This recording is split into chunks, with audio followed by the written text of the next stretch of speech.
Mateus 24, de 1 a 14, diz assim a sua palavra: Tendo Jesus saído do templo, ia-se retirando, quando se aproximaram dele os seus discípulos, para lhe mostrar as construções do templo.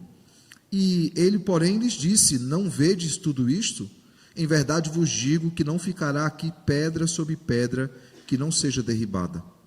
No Monte das Oliveiras achava-se Jesus assentado, quando se aproximaram dele os discípulos, em particular, e lhe pediram: Dize-nos quando sucederão estas coisas, e que sinal haverá da tua vinda e da consumação do século. E ele lhes respondeu: Vede que ninguém vos engane, porque virão muitos em meu nome dizendo: Eu sou o Cristo, e enganarão a muitos. E certamente ouvireis falar de guerras e rumores de guerras. Vede, não vos assusteis, porque é necessário assim acontecer, mas ainda não é o fim. Porquanto se levantará nação contra nação, reino contra reino, e haverá fomes e terremotos em vários lugares. Porém, tudo isto é o princípio das dores. Então sereis atribulados e vos matarão. Sereis odiados de todas as nações por causa do meu nome. Nesse tempo, muitos hão de se escandalizar, trair e odiar uns aos outros. Levantar-se-ão muitos falsos profetas e enganarão a muitos. E por se multiplicar a iniquidade, o amor se esfriará de quase todos. Aquele, porém, que perseverar até o fim, esse será salvo. E será pregado este evangelho do reino por todo o mundo, para testemunho a todas as nações, então virá o fim. Oremos ao Senhor. Santíssimo Deus, maravilhoso Pai, te somos gratos, Deus, pela porção da tua palavra que acabamos de ler. Rogamos que, por meio do Espírito de Cristo, o Senhor trate novamente conosco, por meio do teu Filho, o Senhor trate com as nossas vidas.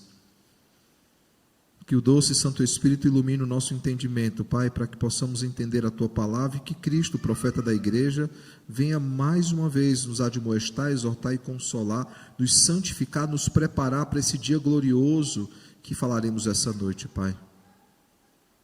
Que nos pareçamos cada vez mais com o Teu Filho, Pai, por meio do aperfeiçoamento que somente a Tua palavra pode fazer nas nossas vidas. Por isso, Pai, te pedimos mais uma vez, fala aos nossos corações. Trata conosco, trata com os nossos pecados, com as nossas debilidades, Senhor, para que saiamos daqui diferentes de quando chegamos. Essa é a nossa oração, Pai, em nome de Jesus. Amém. Hoje nós meditaremos então na doce esperança, né? Os hinos que nós cantamos apontaram nesse sentido, a doce esperança do porvir, né? Pedro diz na sua primeira carta que essa é e sempre será a grande expectativa da igreja, nós ansiamos por isso. Paulo também falará a respeito em Romanos 8, dizendo que a criação geme e anseia pela volta gloriosa de Cristo. E percebam, irmãos, que toda a Escritura ela vai apontando nesse sentido. De fato, não teria como Jesus fugir a essa mensagem, e ele é provocado pelos discípulos, e nós perceberemos que os discípulos eles estão com as coisas um pouco confusas na cabeça deles. Mas antes de nós caminharmos mais no texto de hoje, permita-me recapitular o que nós vimos no sermão passado. O sermão passado nós olhamos para o capítulo 23 e fomos chamados à autenticidade, a verdadeira autenticidade, né? Essa é a palavra do momento, né? Sermos autênticos. O problema é que essa autenticidade não é tão autêntica assim, porque ela não é bíblica. E Jesus chama então esses homens à autenticidade quando, olhando para os escribas, para os fariseus e apontando os seus pecados, ele esclarece, ele adverte àquela multidão como eles deveriam ter cuidado com aqueles homens, principalmente com a postura, a forma como eles viviam, né? Eles se assentavam na cadeira de Moisés e queriam ditar regra, e dizia o seguinte: ó, quando o ensino é bíblico, atente porque ele está ensinando, mas não faça o que ele faz, porque eles são extremamente hipócritas. E aí nós vimos que é necessário então, como crentes autênticos, é necessário que vivamos a palavra, que confiemos na graça do Senhor e que possamos agir com humildade. E a partir disso então nós tiramos 3 aplicações importantes. A primeira delas é que nós precisamos viver a palavra. E quando eu falo em viver a palavra, é necessário ter em mente aquilo que Jesus anunciou às multidões, que pregar a palavra e não vivê-la é hipocrisia. É enganar a si mesmo, ou como ele já disse lá atrás a essas multidões, é como construir uma casa na areia. Aqueles que não pregam, que não vivem o que pregam, ou que não colocam em prática aquilo que aprenderam, são como uma casa construída na areia. As tempestades virão e derrubarão. A casa pode ser muito bonita, mas numa tempestade aquela casa vai ruir. Eu já comentei em outro momento, quando nós meditamos no texto dos dois fundamentos, né? Eu comentei sobre uma situação que aconteceu lá numa praia próxima à Fortaleza, né? E normalmente quando o homem tenta intervir de alguma forma na criação, ele arruma problemas, né? Por exemplo, quem é de Recife sabe que os tubarões ali na praia de Boa Viagem, Olinda, Piedade, só acontece por causa do Porto Suape, né? Fez-se o posto do Suape, mexeu no ecossistema lá dos tubarões, eles migraram para outro canto atrás de comida. No Ceará resolveram fazer um aterro na praia de Iracema, porque a água avançava bastante na ressaca, avançava muito, a ponto de levar areia para as ruas da beira-mar, encher lá de areia, e resolveram ao mesmo tempo fazer o Porto do Pecém. A água tinha que escoar para algum canto, e começou a escoar lá para o Icaraí, que é uma praia próxima do Ceará, de Fortaleza, no Ceará, Cumbuco e por ali, e a água começou a entrar na areia. Aqueles que tinham aquelas casas bonitas à beira-mar, lindas e maravilhosas, foram perdendo as suas casas. Porque uma casa que é construída na areia, ela pode ser até bonita, mas no primeiro sinal de tempestade ela cai. Por isso, irmãos, nós precisamos viver a palavra, senão seremos como uma casa construída na areia. Diferentemente daqueles que vivem aquilo que aprendem, aquilo que ensinam, aqueles que praticam a palavra, são como uma casa construída na rocha, né? As tempestades virão e aquela casa permanecerá firme, porque o fundamento dela é firme. A segunda coisa que nós aprendemos, irmãos, é que nós precisamos confiar na graça. E ao confiar na graça, nós sabemos que nós não somos salvos pelas nossas próprias obras, como os fariseus queriam ensinar e apregoar aqueles. Mas por causa da obra redentora de Cristo, Ele nos salvou, e não apenas nos salvou, mas Ele nos mantém salvos. Quando nós defendemos, como calvinistas que somos, a perseverança dos santos, que nós perseveramos, é necessário lembrar que nós só perseveramos porque Ele nos preserva. Ele nos conduz, Ele completa a boa obra que Ele mesmo iniciou. Ele não apenas nos salva, Ele nos mantém salvos. E é importante isso, porque hoje nós falaremos de um versículo que diz que aquele que permanecer até o fim, esse será salvo, e nós veremos que não é uma defesa a uma meritocracia ou uma salvação por obras, mas um fato bem simples: aqueles que ficarem até o fim, porque foi o Senhor que os manteve até o fim. Terceira coisa, nós precisamos também, irmãos, agir com humildade, lembrando que as nossas melhores obras são trapo de imundícia, e que como servos devemos servir a Cristo e servir uns aos outros em prol do reino, não em prol de nós mesmos, mas em prol do reino. E aí a pergunta que ficou para a nossa reflexão foi: nós vivemos assim? Essa é a nossa vida? Vivemos a palavra, nós confiamos na graça, na obra de Cristo, nós agimos com humildade e servimos com humildade? Bem, irmãos, hoje nós iniciaremos o último sermão de Jesus. Eu avisei, quando preguei o capítulo 23, que Jesus estava pregando às multidões, né? Eu também já expliquei o termo multidões, porque parece que não há necessidade de um plural, uma vez que multidão já é muita gente, né? Mas nós explicamos que várias multidão, vamos pegar o termo multidão, algumas que eram multidão se uniram numa multidão só, e aí são chamados então de multidões, né? Nós temos lá aqueles que vieram de Betânia, aqueles que estavam na entrada triunfal, os grupos foram se unindo, formando ali um grande auditório, mas agora nós veremos, como já vimos na leitura bíblica, que esse auditório ele será reduzido para os discípulos. E o capítulo 24, o capítulo 25 é esse grande sermão que nós dedicaremos aí algumas semanas ainda a esse grande sermão chamado sermão profético, e esse sermão de hoje terá então duas partes. Nós vemos então que Jesus, ele saiu do templo, ele e os seus discípulos, né, ou alguns deles. Por quê? Porque Marcos capítulo 13, verso 3 e Lucas capítulo 21, verso 5, dá a entender aí que apenas 4 discípulos estão com Jesus no momento, pelo menos, que a pergunta foi feita.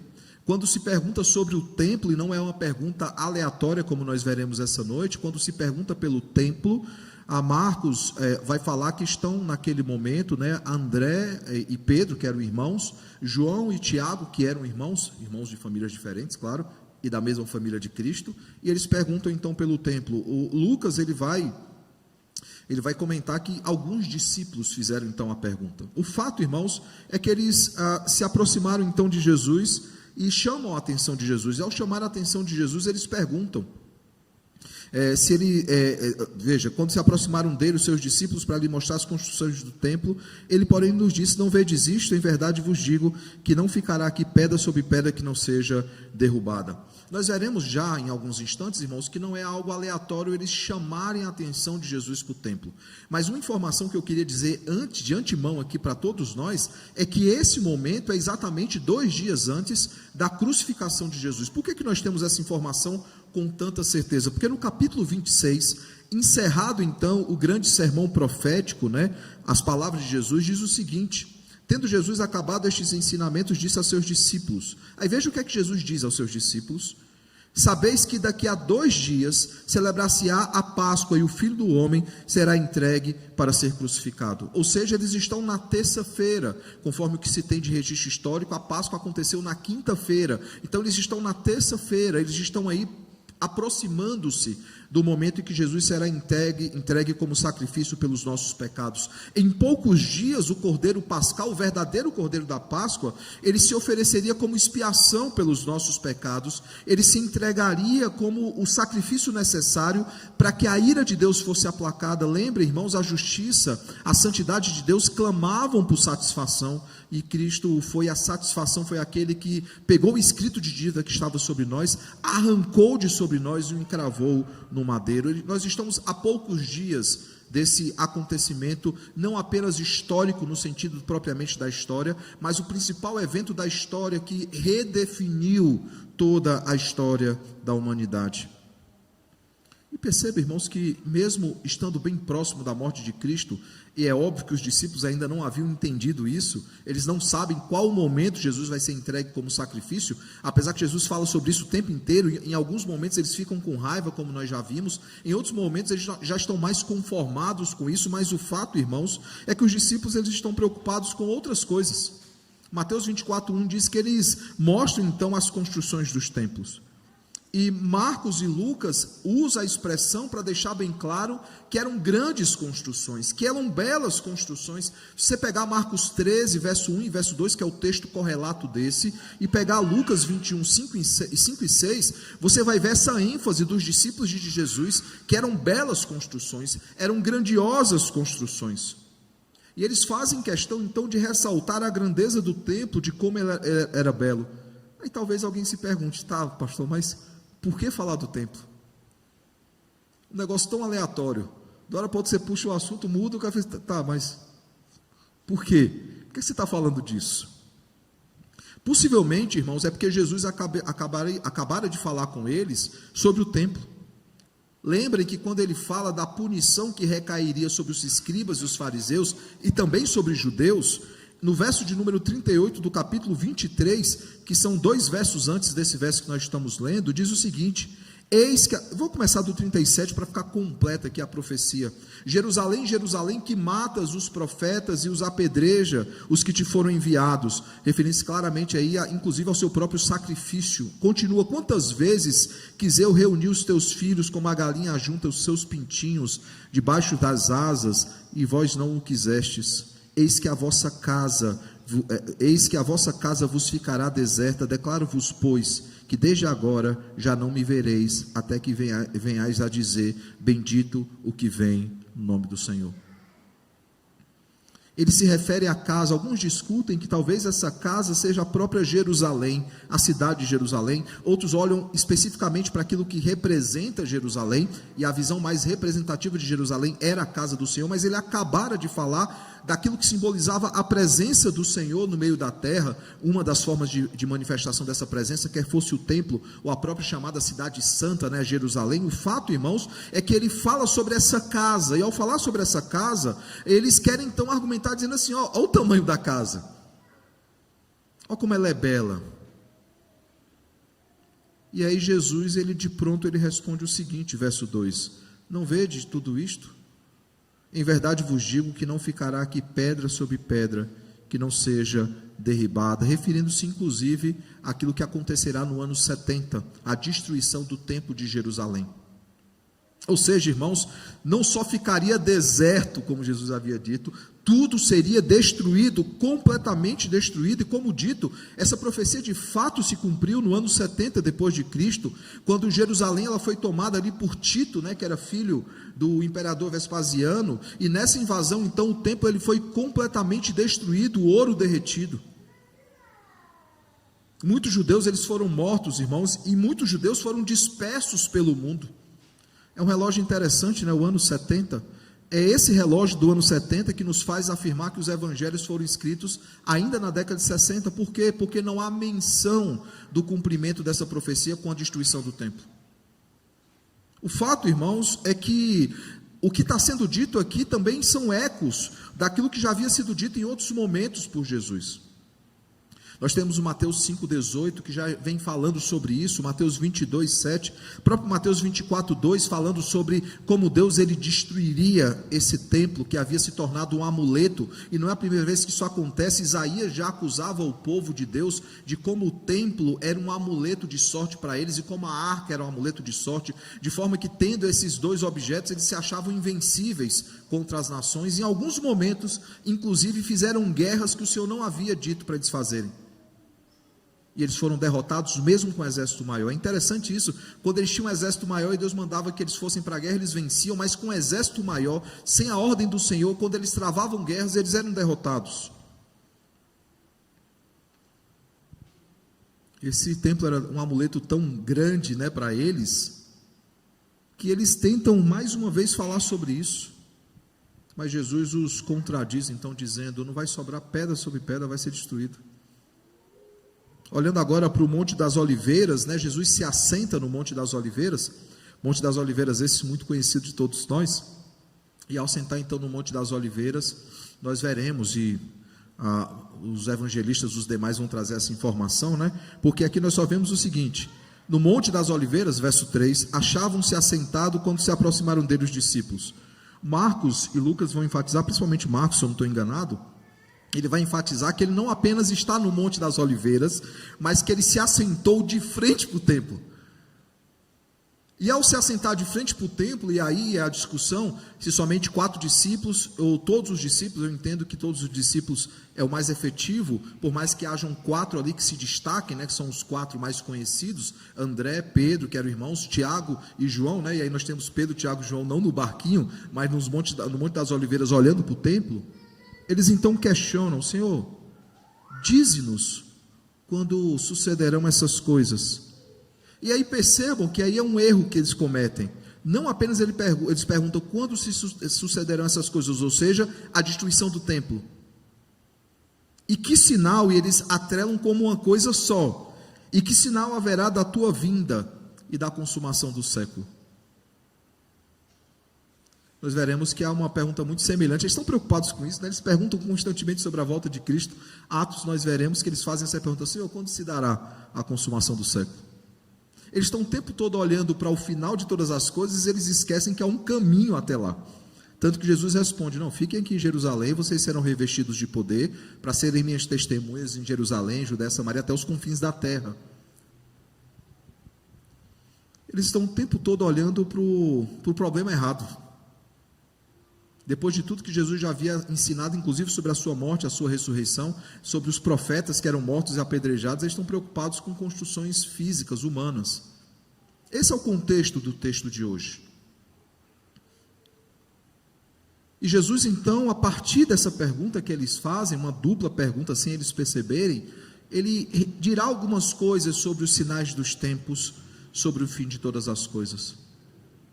Voltando então aqui ao texto, como já dissemos, é uma terça-feira, eles estavam no Monte das Oliveiras e o assunto era a destruição do templo e o sinal da vinda de Cristo e da consumação dos séculos. 2 assuntos aqui. E Jesus então, ele fala sobre o final de todas as coisas, e ao falar sobre o final de todas as coisas, ele prepara uma lista de sinais.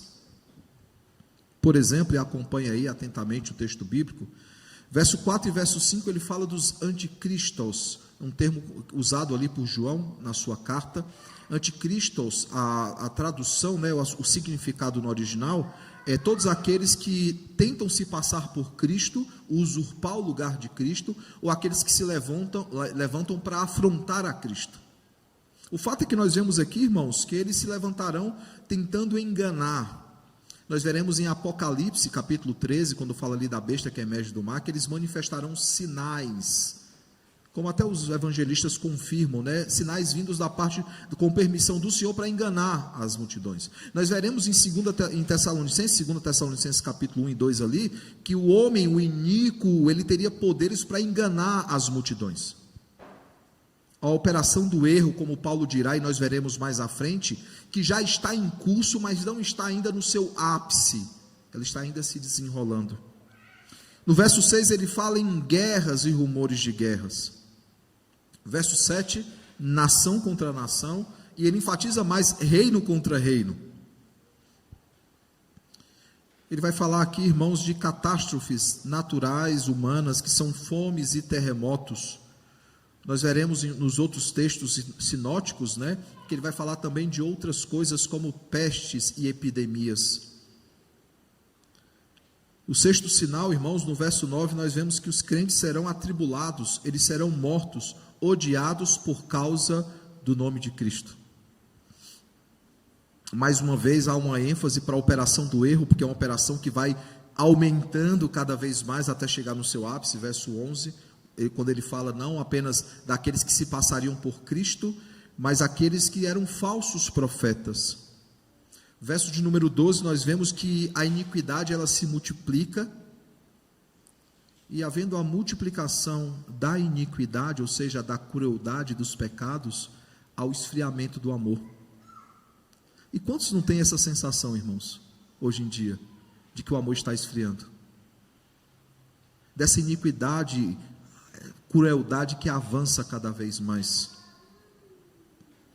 O 11º sinal é a perseverança da igreja. A igreja, em meio a tudo isso, ela persevera, porque o Senhor a preserva.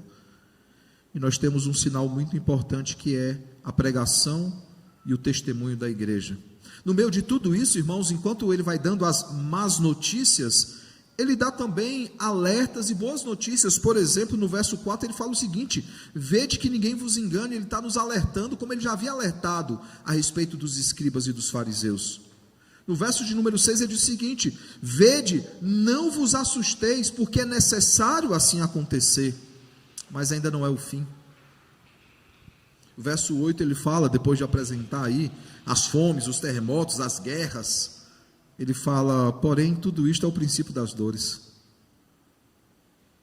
Aqueles que já passaram pela experiência do parto, né? Eu passei recentemente, vai fazer um mês daqui 2 dias, e a gente sabe que as dores do parto elas vão crescendo, elas vão aumentando a constância, a duração, o tempo vai diminuindo. Você joga no aplicativo, o aplicativo vai calculando lá para você, de 5 em 5 minutos, 2 em 2 minutos, e essa dor ela vai aumentando, e ela vai aumentando. Veja como é rica a ilustração que Jesus usa aqui. Dores do parto é isso, as dores vão aumentando. Mas qual é a boa notícia das dores do parto? É que há um momento que elas cessam, e ao cessarem, a recompensa ela é entregue nas mãos dos pais, o nascimento do bebê. Por isso Jesus ele usa essa ilustração. A dor ela vai aumentar, até que virá o quê? O fim. As coisas sossegarão. Ele diz mais, ele diz que aquele que perseverar até o fim, esse será salvo. Então, virá o fim. Marcos 13, de 3 a 13, eu não vou ler tudo aqui, claro, porque nós não temos esse tempo, mas o relato de Marcos é essa referência do capítulo 3, versículo 3 ao versículo 13. Veja o que é que diz os versículos 9 e 11, e eu tive a preocupação, irmãos, de citar aqui o que é muito diferente, entre aspas, do que Mateus já falou. São questões a mais que Mateus não contemplou. Veja o que é que diz: estai vós de sobreaviso, porque vos entregarão aos tribunais e às sinagogas, sereis açoitados e vos farão comparecer à presença de governadores e reis por minha causa. Aí ele vai falar por que isso acontece: para lhes servir de testemunho. Ele continua, mas é necessário primeiro o evangelho seja pregado a todas as nações, quando, pois, vos levarem e vos entregarem. Aí há outro alento aqui para todos nós: não vos preocupeis com o que haveis de dizer, mas o que vos for concedido naquela hora, isso falai, porque não sois vós os que falais, mas o Espírito Santo. No versículo 12, a continuação desse texto, diz algo que não é dito no outro texto de Mateus também, quando ele diz: um irmão entregará à morte outro irmão, e o pai ao filho. Filhos haverá que se levantarão contra os seus progenitores e os matarão. Lucas, ele traz esse relato no capítulo 21, versículos 7 ao 18, ele traz também algumas informações complementares. No verso 9 ele diz: quando ouvirdes falar de guerras e revoluções, não vos assusteis. O versículo 11 diz: haverá grandes terremotos, epidemias e fome em vários lugares, coisas espantosas e também grandes sinais dos céus. Lucas 21, de 13 a 15, nos dirá o seguinte: e isso vos acontecerá, referindo-se àquilo que nós sofreremos por causa do Evangelho, para que deis testemunho. Ele continua dizendo: assentai, pois, em vosso coração, de não vos preocupardes com o que haveis de responder, porque eu vos darei boca e sabedoria, a que não poderão resistir, nem contradizer todos quantos se opuseram. Percebe, irmãos, que nesses três relatos que são complementares, Cristo, o profeta da igreja, ele está admoestando a igreja, ele está exortando a igreja, mas ele está também consolando a igreja, dizendo o seguinte: não fiquem preocupados, o Senhor conservará a sua igreja. Alguns que defendem e acreditam que para que a igreja seja conservada, ela precisa ser retirada dessa terra.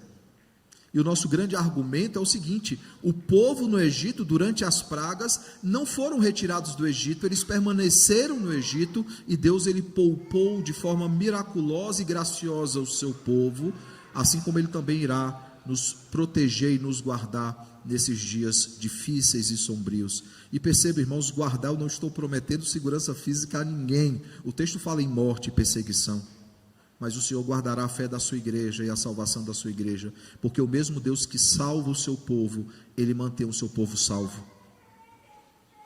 Veja que Lucas, ele repetiu algumas informações que Mateus já havia dado, que Marcos já havia dado, mas há uma informação a mais que eu gosto bastante. Ele diz o seguinte: contudo, versículo 18 do capítulo 21, contudo, não se perderá um só fio de cabelo da vossa cabeça. Dizendo o seguinte: Deus, ele está no controle de tudo, nada vai pegar o Senhor de surpresa. E lembrando mais uma vez, irmãos, depois das dores de parto, vem o filho ou a filha tão esperado por todos nós.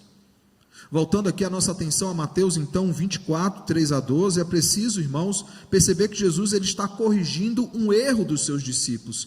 Que erro é esse? De forma consciente ou inconsciente, eles atrelam as duas coisas, duas épocas diferentes em um só momento. Eles estão unindo a destruição do templo à volta de Cristo, e são dois eventos históricos distintos.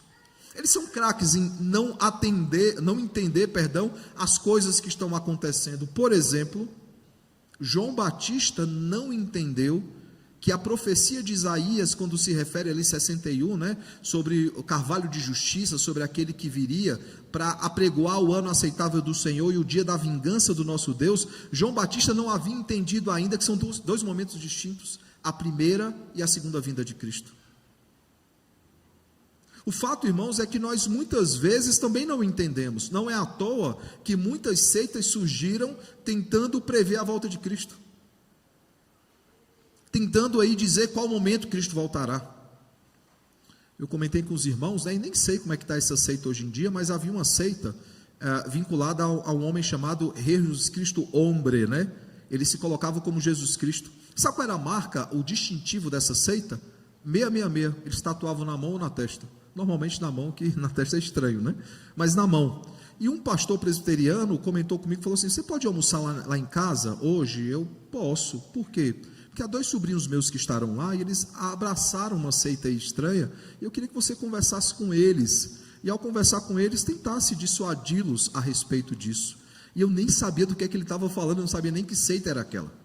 E hoje nós não temos a facilidade, naquela época, 2011, não se tinha a facilidade que nós temos hoje. Joga no Google, hoje tem inteligência artificial que você pergunta qualquer coisa, ela responde, não tinha muita, como levantar muita informação. Eu falei, eu vou lá no CRU, vou ouvir o que é que eles têm para dizer e vou tentar dar esclarecimentos bíblicos para eles. Chegando lá, então, a gente começou a conversar, aí um deles falou assim, inclusive o nosso pastor, ele já disse quando Jesus vai voltar. Eu olhei para o pastor, para o colega que havia me convidado, eu falei assim, eu adoro quando tem data, porque sempre dá errado. É quando as seitas ou deixam de existir ou elas se ressignificam, né? O que não é aí o grande erro, o cálculo ali do século XIX, né? A grande decepção, quando eles não são contemplados com a data esperada, né? 1843, e aí recalculam para o 1844, né? De onde surgiram aí, eu digo sem constrangimento, porque para nós a seita adventista. Sempre quando se marcam datas, as coisas dão errado. E sabe o que foi que aconteceu em 2012? Em 2012 Jesus não voltou, senão nós não estaríamos aqui. Aquele homem que há muito tempo escondia dos seus fiéis, foi manifestado nele um câncer avançado e muito agressivo, ele veio a óbito 2012 para 2013. E antes que se pense a mão poderosa do Senhor pesando sobre ele, é possível também, mas era um câncer que ele já escondia já há um tempo. Imagina ele dizer para os seus seguidores que ele, sendo Jesus Cristo o homem, né, estava doente. Seria estranho para os seus seguidores. E ele escondeu o máximo que ele pôde. E eu vou ser muito sincero, eu nem sei em que pé está esse negócio hoje em dia. Até uns anos atrás o movimento ainda existia, mas eu não sei em que pé está hoje em dia. O fato, irmãos, é que eles misturaram as coisas. E a resposta de Jesus, então, se refere às duas coisas, tanto a destruição do templo, que acontece em 70 depois de Cristo, como a gloriosa volta de Cristo, que acontecerá no dia que o Deus Pai, ele conhece perfeitamente aquilo que foi decretado de antemão. Ambos, irmãos, são sinais da volta de Cristo. Ambos apontam para o retorno glorioso de Cristo, mas não acontecem no mesmo momento. Na verdade, enquanto eu li aqui o texto bíblico, eu tenho certeza absoluta que alguns eventos históricos vieram à sua mente. Com certeza, os nossos irmãos em Cristo que viveram durante a peste negra acharam que ali era a volta de Cristo. Aqueles que viveram durante um dos capítulos mais negros da história, da nossa história, o Holocausto judaico, com certeza eles achavam que Adolf Hitler era o anticristo, por mais que ele seja um tipo de anticristo. O fato, irmãos, é que a história sendo cíclica como ela é, nós temos eventos que vão acontecendo de tempos em tempos e se repetindo de tempos em tempos, mas Apocalipse avisa, e Paulo e outros também avisam, que esses eventos eles vão crescendo em intensidade, como as dores de parto, que aumentam até que elas chegam então no seu ápice. Há várias coisas, irmãos, que precisam acontecer, e a igreja precisa conhecer essas coisas e se posicionar em santidade diante desses sinais. O Dr. Heber esteve domingo passado aqui conosco, né? E certa vez conversando com ele foi meu orientador no mestrado, por isso há um carinho tão grande entre os dois, né? E o Dr. Heber, a gente conversando uma vez, ele fala muito sobre escatologia. Quem ainda não leu suas obras, leia, tá? Faça o exame crítico, como deve ser, leia tudo que tem para ler. E aí, uma vez conversando com o Dr. Heber, falou assim, eu vejo esses pregadores modernos que falam, Jesus pode voltar amanhã. E a gente fala isso, não, vamos viver em santidade, porque Jesus pode voltar amanhã. Samuel, é impossível Jesus voltar amanhã. Mas por quê, Dr. Heber?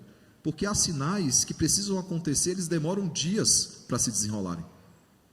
Semanas para se desenrolarem. Não é da noite para o dia que eles acontecem. E aí há a discussão, estamos nos princípios das dores, as dores já estão aumentando, estamos na tribulação, na grande tribulação, muitos discutem a respeito disso. Eu gostaria, de forma muito humilde aqui, trazer a postura que a igreja deve se posicionar. Nós não temos como aprofundar, já fica a dica, os alunos de catecúmenos terão uma aula domingo de manhã sobre o reino de Deus, e nós vamos falar de escatologia, então vocês terão essa possibilidade de tirar dúvidas e aprofundar na escola dominical do catecúmenos de manhã. Mas o fato é que não há como aprofundar aqui, mas eu gostaria de falar sobre a postura da igreja, qual postura a igreja precisa ter. E aqui, irmãos, são apresentados alguns sinais que a igreja precisa ficar atenta, precisa observar como sinais da volta de Cristo, que estamos nos últimos dias, não no último dia, que o último dia é o retorno glorioso de Cristo. Esses últimos dias que já começaram com Jesus sendo assunto aos céus, mas eles estão ainda aumentando mais e mais intensidade. E o primeiro aspecto, irmãos, que esse texto ele nos apresenta é o seguinte: um dos sinais da volta de Cristo é a criação colapsar.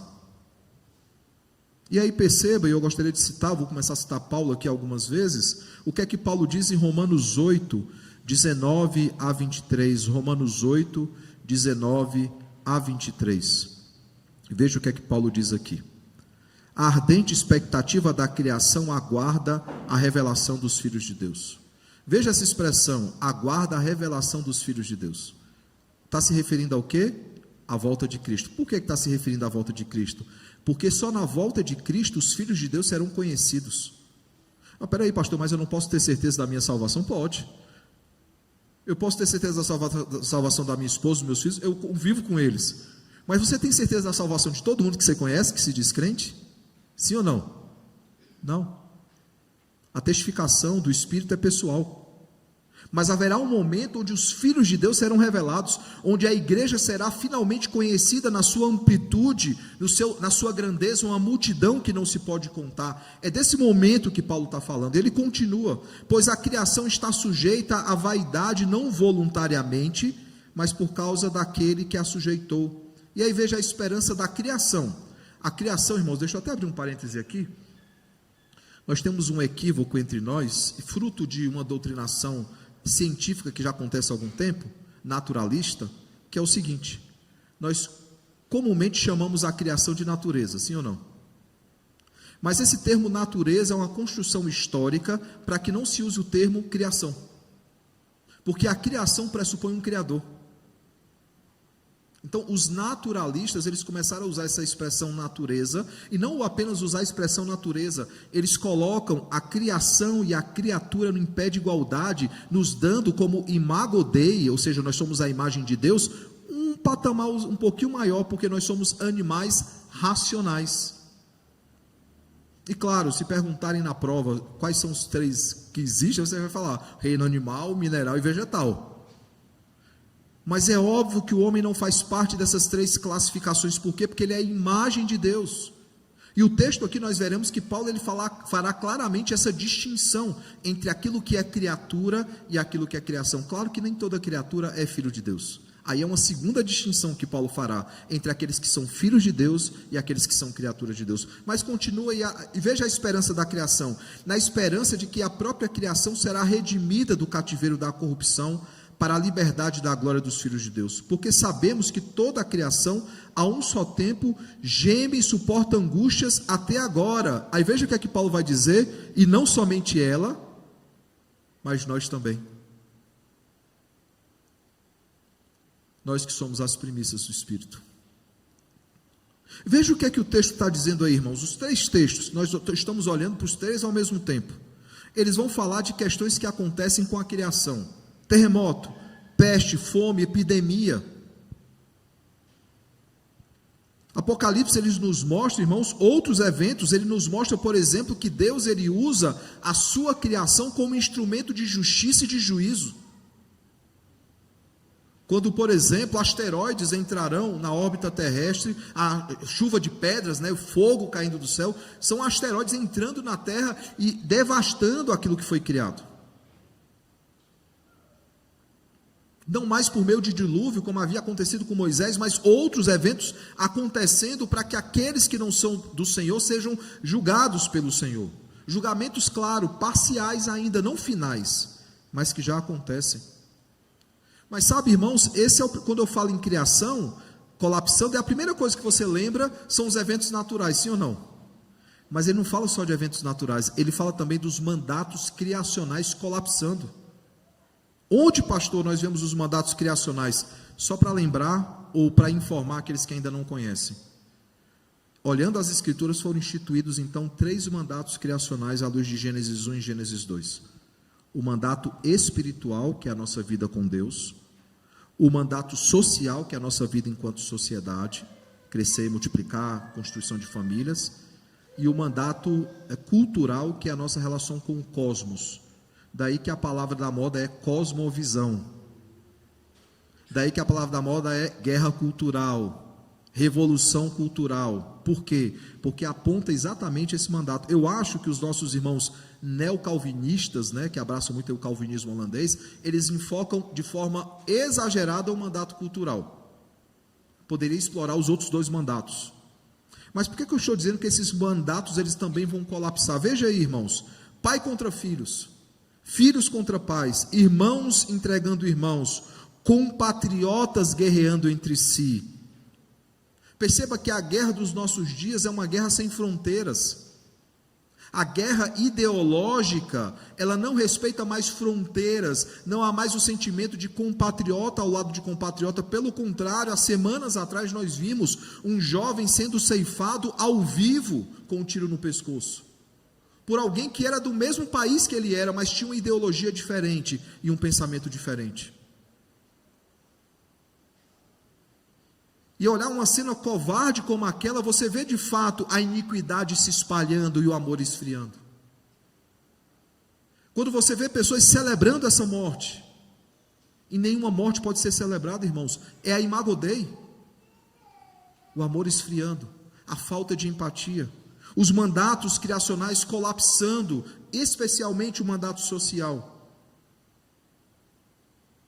A sociedade em colapso, irmãos, inclusive o termo usado por Marcos é revoluções culturais, ideológicas.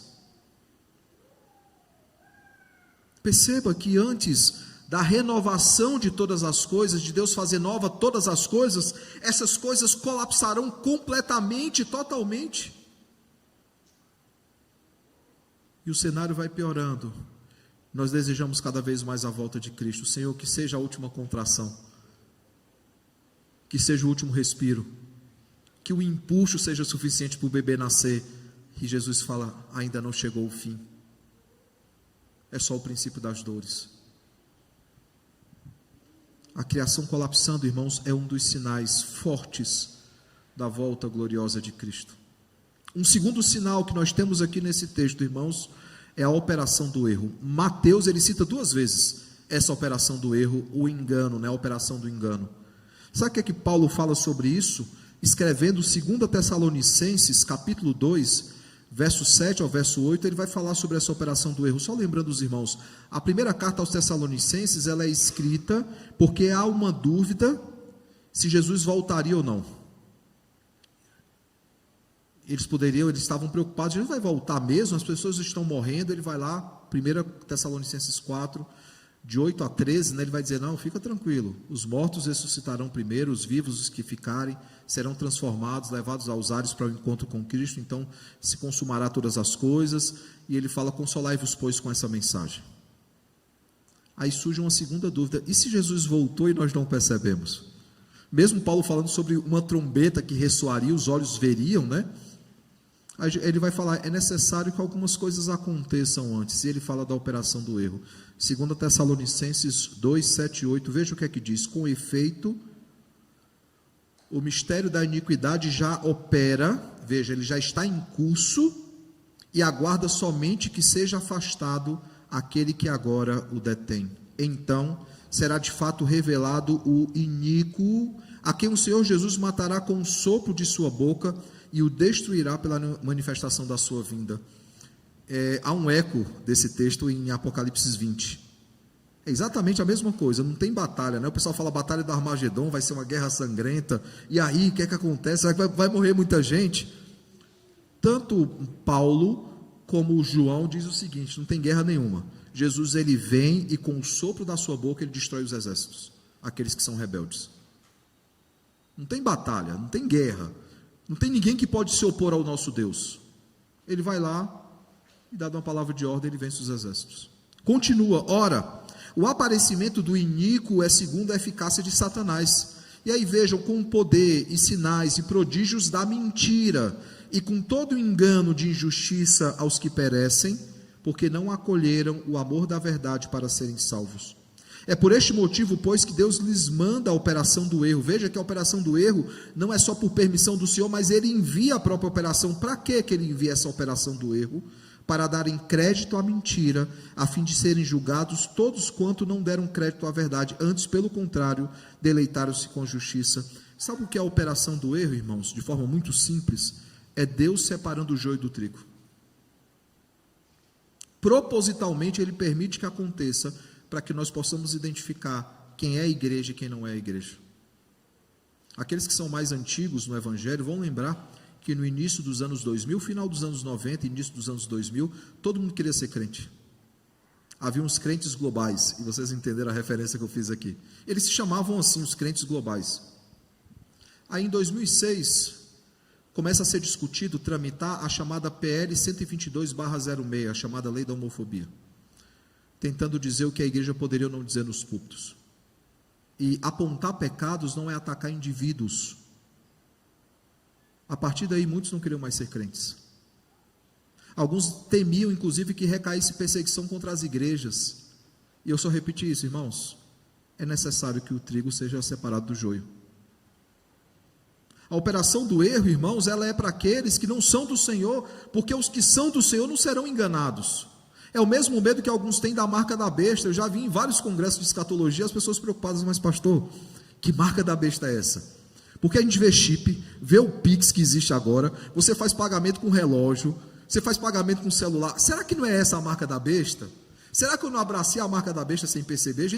Teve época a gente guardando dinheiro em casa, porque não queria se corromper com as tecnologias. Irmãos, o que nós precisamos lembrar, e nós já vimos isso quando meditamos em Apocalipse, nas canções do Cordeiro, os cânticos de Apocalipse, é bem simples. O que nós precisamos lembrar é que antes daqueles que são rebeldes ao Senhor receberem a marca da besta, os que são de Cristo receberam a marca da cruz na sua fronte. E aqueles que recebem a marca da besta e abraçam a pauta da besta, são aqueles que não tiveram seus nomes escritos no livro da vida do Cordeiro que foi morto antes da fundação do mundo. Perceba, irmãos, que nenhum crente vai ser pego de surpresa. Por quê? Porque a operação do erro nos traz a necessidade e a obrigação de posicionamento. Aqueles que abraçarem a marca da besta, eles abraçam um posicionamento, eles abraçam uma agenda. E Jesus afirma aqui no verso que nós lemos, tanto no verso 4 e 5 do capítulo 24, verso 11, e também em Marcos 13, 5 e 6, ele diz o seguinte: vede que ninguém vos engane, porque virão muitos em meu nome dizendo, eu sou o Cristo, e enganarão a muitos. E sabe, esses que têm tentado, esses midiáticos que têm tentado aí trazer atenção para si, o que é que eles usam para trazer atenção para si? Sinais, prodígios, maravilhas. Eu fui dizer isso num debate, o negócio pegou fogo lá, porque nós estávamos discutindo cessacionismo e continuismo, e falou assim, o senhor tem problema com sinais que são manifestos? Eu falei assim, na verdade, na escritura, os sinais manifestos são do outro lado. É isso que Paulo afirma, é isso que João afirma, que sinais prodigiosos, eles são marcas de um outro povo, não do povo de Deus. Mas a pessoa, você está dizendo que eu sou do diabo? Eu não falei isso. Eu estou dizendo que à luz das escrituras, os sinais só são manifestados por um lado. Perceba aqui, irmãos, que esses sinais precisam deixar a igreja atento. Veja o que é que diz Lucas 21:8, vede que ninguém sejais enganados, porque muitos virão em meu nome dizendo, sou eu. Aí mais, e também chegou a hora, ou seja, 1844. Aí o que é que Jesus diz? Não me sigais. Você quer saber se uma igreja ela é uma seita? Entre outras coisas, se ele marcar um dia para Jesus voltar. Meu irmão, se aquela igreja marcar um dia para Jesus voltar, sai daí. É uma seita, uma heresia que está sendo pregada. E perceba, eu estou falando vários momentos aqui de sinais, e em momento algum eu falei, irmãos, eu acho que esses sinais já se completaram. Por quê? Porque ninguém sabe o dia nem a hora. Ninguém sabe. Pastor, só acha que está perto, está longe? Eu não opino nisso. Eu sei que vai ser no dia certo, na hora certa. Espero ansioso o ressoar da trombeta. A visão gloriosa do Cristo ressurreto e transformado, voltando para buscar a sua igreja. Espero estar vivo para ver esse momento. Mas como é maravilhoso, irmãos, estar morto já, vivendo no Senhor e ter o seu corpo ressuscitado, e você ter a primazia na ressurreição, no sentido que os mortos ressuscitarão primeiro. Cristo e Paulo, irmãos, eles estão falando sobre a mesma coisa, a operação do erro. E essa operação ela já está em curso há muito tempo. E ela vai piorar mais, ela vai chegar no seu ápice, e aí então, e somente então, virá o fim. Assim como o colapso da criação terá o seu ápice, a operação do erro também terá o seu ápice. Mas há um terceiro sinal aqui, irmãos, nesse texto: o avanço do Evangelho. É a boa nova, né? A boa notícia aqui, parece que só tem coisa ruim acontecendo, né? Enquanto a operação do erro ela avança, o avanço, a pregação do Evangelho também acontece. Apesar das coisas ruins, das dores de parto, né? Há a promessa gloriosa, a recompensa esperada, irmãos, a consumação do século, a volta de Cristo. Mas enquanto isso não acontece, o Evangelho ele é pregado, ele é anunciado. Já vi gente dizendo o seguinte: vamos pregar mais rápido, porque Jesus volta mais rápido. Não é assim que acontece. Como se eu pregasse para o máximo de pessoas possível, eu pudesse adiantar a volta de Cristo. Já vi gente defendendo isso, inclusive. Não, irmão, Jesus voltará no tempo certo. Porque é interessante essa questão, né? Aqueles que sustentam que pregando o Evangelho rápido, Cristo voltará rápido, se baseia no verso 14 que diz: e será pregado este Evangelho do reino por todo o mundo para testemunho de todas as nações, então virá o fim. Só que quando você olha para o relato de, acho que é Lucas, deixa eu só olhar aqui a minha cola, Marcos, ele vai dizer o seguinte: mas é necessário que primeiro o Evangelho seja pregado a todas as nações. Veja que ele não coloca como o fim de todas as coisas. O que Marcos está dizendo, o que Lucas está dizendo é: haverá a pregação do Evangelho, e a pregação do Evangelho acontecerá até o tempo oportuno, quando os eleitos do Senhor forem então contabilizados, né? Como acontece lá em Apocalipse 6, até quando o Senhor permitirá o sofrimento, a morte dos teus mártires da tua igreja? E Deus responde dizendo o seguinte: até que se complete a medida dos eleitos, a quantidade dos eleitos. Existe uma possibilidade muito grande, irmãos, de chegar ao momento em que não haja mais eleitos para serem convertidos pelo Senhor. Existe essa possibilidade. Mas ainda assim a igreja continuará pregando o Evangelho. Por quê? Porque o Evangelho, o nosso papel na pregação do Evangelho é ser testemunha. Nosso papel na pregação do Evangelho é obedecer à ordem do Senhor, não é converter pessoas. Quem converte pessoas é o próprio Deus Trino. É possível alguém ser enviado, um missionário ser enviado para o meio de uma tribo para pregar condenação para aquela tribo, e ninguém se converter ali. Isso é um problema para os pragmáticos, né? Que acham que tem que ter conversão o tempo todo.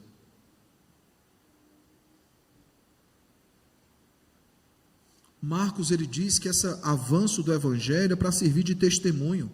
Apresentar-se diante dos governantes, ser levado diante das autoridades, é para servir de testemunho.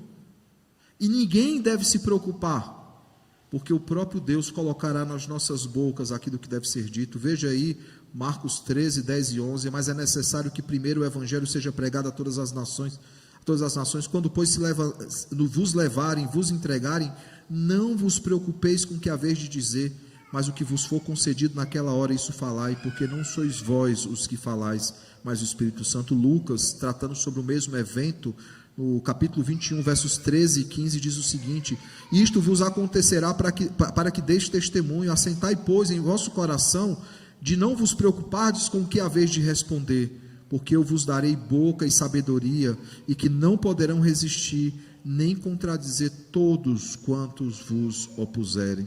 Lucas, ele ainda vai mais além, ele traz uma promessa, que já foi aqui mencionada, né? Contudo, não se perderá um só fio da vossa cabeça.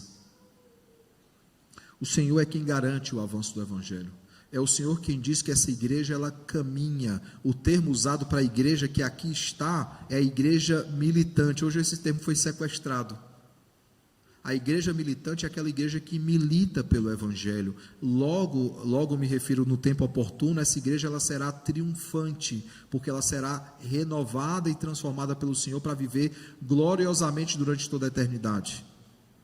Mas essa igreja ela caminha, essa igreja ela prega o Evangelho. E não é só essas promessas que nós lemos aqui não, irmãos. O próprio Cristo disse que as portas do inferno, eles não podem com o avanço da igreja.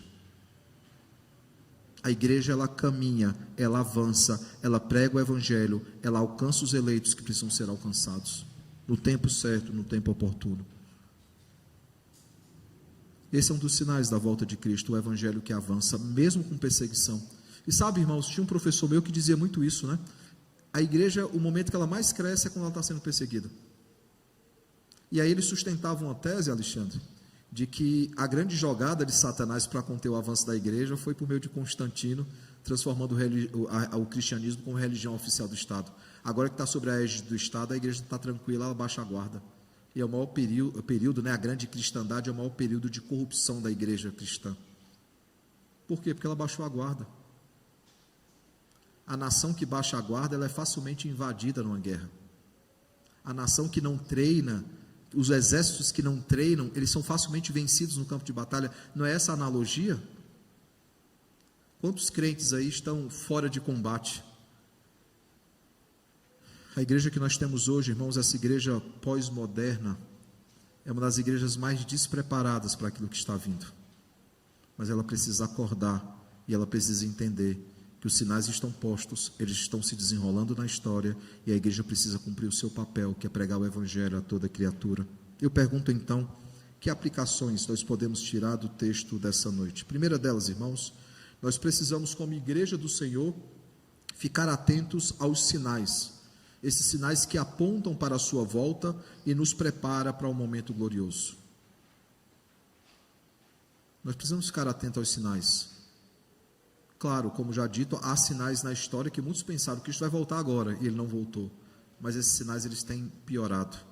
Ou a pandemia do Covid não foi pior do que, por exemplo, a peste negra. Precisamos ficar atentos aos sinais, irmãos. Segunda coisa, nós precisamos perseverar na verdade, sendo preservados pelo Senhor e resistindo à operação do erro. A igreja precisa se levantar como aquela que é a voz discordante, aquela que se levanta numa contra-revolução, né? Como John Stott diz, numa contra-revolução, se levantando contra o que está posto.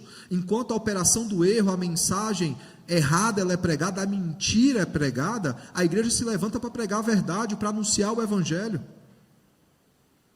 De fato, é uma guerra cultural onde o evangelho ele é anunciado, ele é pregado. Que é um local onde nós perdemos espaço. As principais universidades, se não todas do mundo, foram criadas por cristãos. E aqui eu estou referindo historicamente a protestantes e a católicos. Sim ou não? Nós perdemos esse espaço. Harvard é uma universidade de origem congregacional. Não sei se o reitor ou se o chanceler atual de lá é um agnóstico. Princeton, de origem presbiteriana, idem. Poucas universidades confessionais ou cristãs têm resistido, e nós perdemos esse campo de batalha. Não é que ele não possa ser reconquistado, ele precisa ser reconquistado. É onde os nossos jovens têm suas mentes preparadas e moldadas, e a igreja precisa estar lá resistindo e pregando o evangelho. Um local que era genuinamente cristão. Sabe qual outro local que era genuinamente cristão? A ciência. Os maiores cientistas da história, eles eram cristãos. A matemática é criada para provar, dentre outras coisas, que o mundo é perfeito, e foi criado por um Deus perfeito, por isso ela é exata. Nós perdemos espaços também, irmãos, dentro do mandato cultural, nas artes. Por muito tempo, as grandes produções artísticas, quer sejam telas, quer fossem músicas, composições, sinfonias, elas eram cristãs. Se eu puxar a minha memória aqui, os últimos 200 anos, o que a igreja produziu de conteúdo relevante, eu vou ter dificuldade para lembrar. E quando há, irmãos, um vácuo, quando alguém perde uma posição, alguém ocupa aquela posição. Enquanto antigamente, irmãos, as esculturas, as pinturas, as telas, a tela que eu me refiro, pintura, né? Elas apontavam para a perfeição da criação. Por exemplo, eu não lembro se é a obra Pietà, eu não lembro agora qual a obra, mas até o músculo do braço contraído existe. A preocupação com a anatomia de desenhar, fazer tudo perfeito. Hoje o ápice da degradação da arte é um homem no chão nu, sendo apalpado por uma criança. Mas isso é culpa da igreja, porque a igreja deixou de exercer o seu papel como farol neste mundo, como luzeiro nesse mundo, causando nesse mundo significante e importante referência daquilo que se pode e o que não se pode fazer. E isso nos leva ao terceiro e última aplicação, irmãos. Nós precisamos pregar o evangelho em tempo ou fora de tempo, mesmo que isso custe a nossa vida ou até mesmo a nossa liberdade. Pregamos o evangelho. As pessoas querem ouvir, nós pregamos o evangelho. Não querem ouvir, nós pregamos o evangelho. Claro que não vamos impor nada a ninguém, mas nós anunciamos a mensagem do reino. É porque a gente vai para dois extremos, né? O primeiro extremo é botar uma caixa de som na esquina e botar o som para atuar lá. Eu sou crente, filho de pastor, nunca suportei isso. Isso no sábado à tarde é ruim, né, gente? Não dá uma boa visão sobre a igreja. Mas, ao mesmo tempo, nós também não podemos sustentar que um crente, no seu local de trabalho, no seu local de estudos, ele não pode, por exemplo, se posicionar. Porque é o que alguns fazem, entram e saem dos seus trabalhos sem se identificarem como crentes, sem imporem limites aos seus colegas.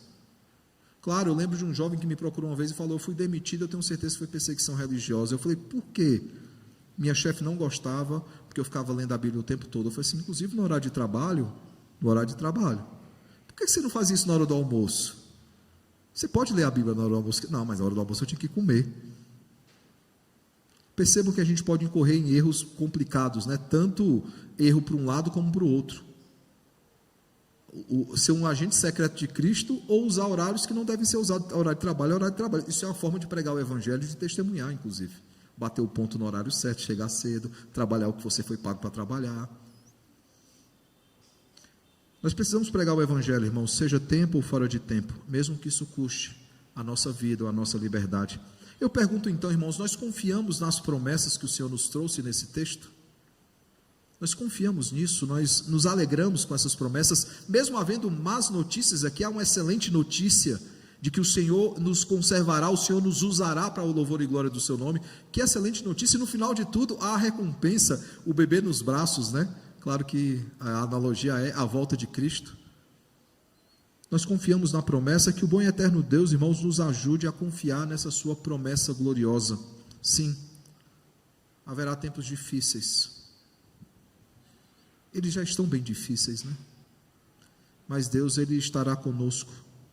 Como o próprio Cristo diz: eis que estarei convosco até a consumação dos séculos.